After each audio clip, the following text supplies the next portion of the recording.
Hello everybody, welcome back to our RR Channel NYC. Today we're gonna make iced coffee. First, put 1 tablespoon of the coffee granules. Then put 1 tablespoon of the sugar.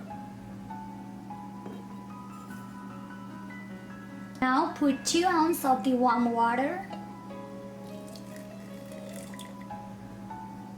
Mix it until the sugar and the coffee dissolves in the water. Now add 6 ounces of the cold water. Now add 8 ounces of the milk to it.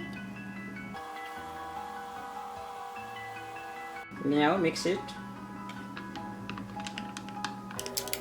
Now it's time to add ice cubes.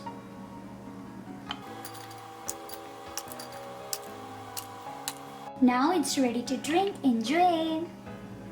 Our easy and quick iced coffee is ready. And it tastes great. Thank you so much for watching us. Thank you.